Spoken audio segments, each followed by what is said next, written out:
আল্লাহ তাআলার নিকট কোনো কিছু চাওয়ার আগে আমাকে এবং আপনাকে আল্লাহর নিকট নিঃশর্ত ক্ষমা চাইতে হবে। তার নিকট কোনো কিছু চাওয়ার পূর্বে আপনাকে ক্ষমা চাইতে হবে। আমার আপনার যে প্রয়োজনগুলো আছে সেগুলো চাওয়ার পূর্বে আমাদেরকে আল্লাহর নিকট পরিপূর্ণ আন্তরিকতার সাথে ক্ষমা চাইতে হবে। এটা শোনার পর আপনি হয়তো জিজ্ঞেস করতে পারেন, ক্ষমা চাওয়ার জন্য কোন দোয়া পড়তে হবে বা ক্ষমা চাওয়ার জন্য শ্রেষ্ঠ দোয়া কোনটি? মানুষ বিভিন্ন অকেশনে বিভিন্ন রকম দোয়া পড়ে।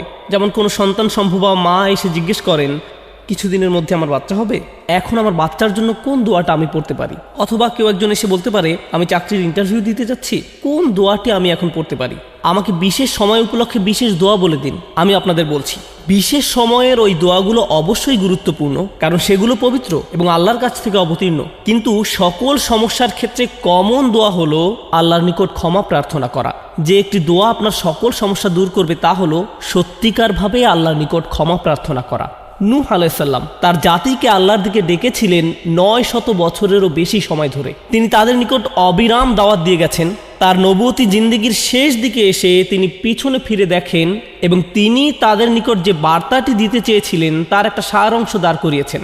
অবশ্যই তিনি তাদের নিকট শুধু একটি বার্তা দেননি, তিনি তাদের উদ্দেশ্যে শুধু একবার বা দুইবার কথা বলেননি।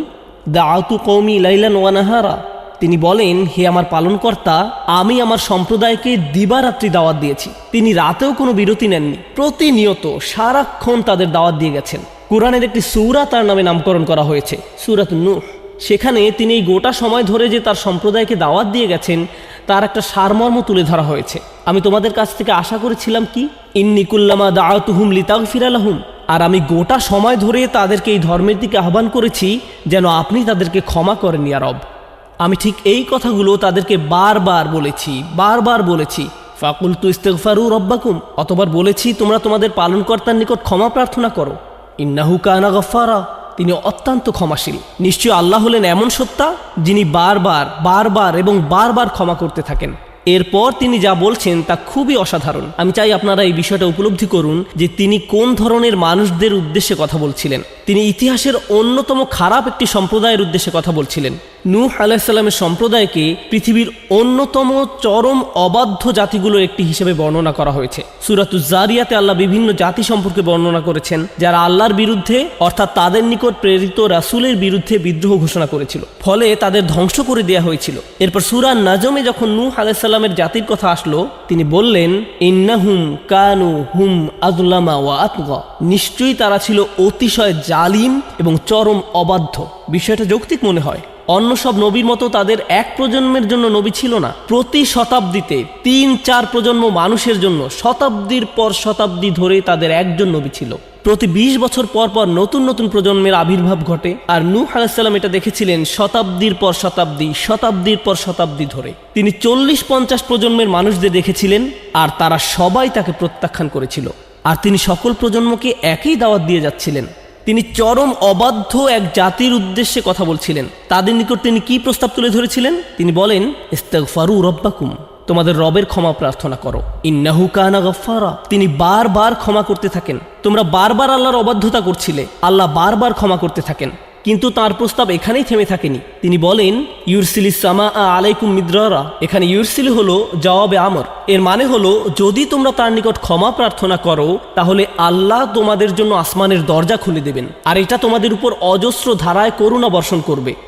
এর দ্বারা বৃষ্টিও বোঝানো হতে পারে। পরিহাসের বিষয় হলো, এখানে বৃষ্টি দ্বারা বন্যার ইঙ্গিত করা হয়নি, যদিও শেষমেশ তারা বন্যায় কবলিত হয়েই ধ্বংস হয়ে যায়। এই আয়াতে আল্লাহ ভিন্ন ধরনের বৃষ্টির কথা বলেছেন।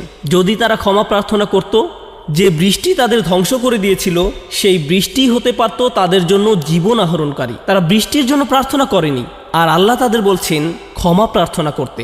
তোমরা যদি ক্ষমা প্রার্থনা করো, আকাশের দরজা তোমাদের জন্য খুলে যাবে আর তা বৃষ্টি বর্ষণ করতে থাকবে।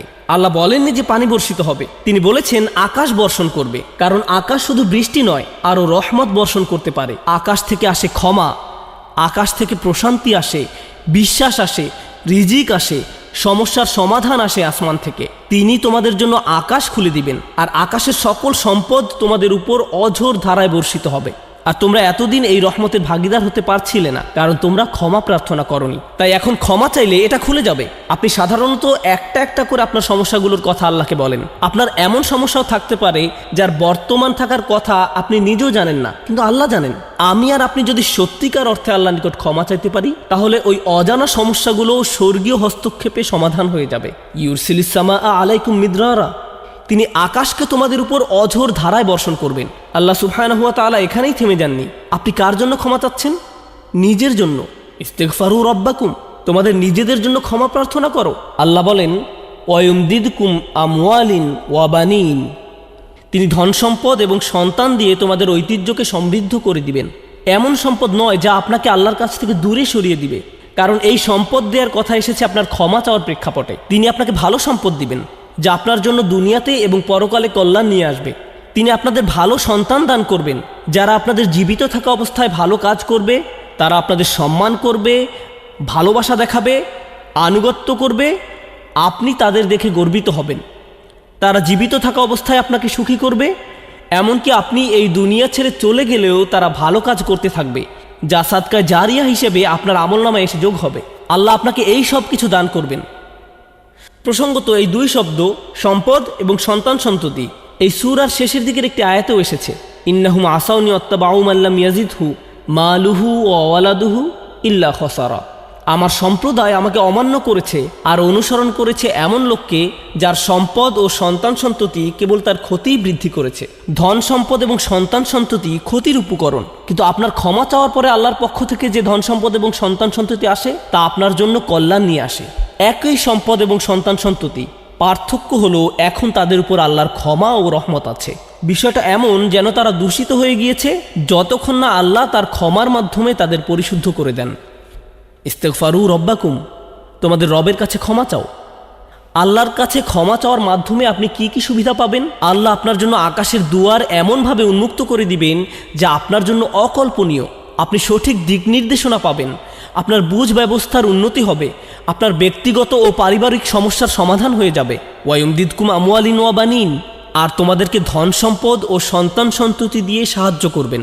এটাই শেষ নয়, আল্লাহ আরও বলছেন ওয়ায়াজআল লাকুম জান্নাতিন ওয়ায়াজআল লাকুম আনহারা, তোমাদের জন্য বাগ বাগিচা দিবেন আর দিবেন নদ নদী।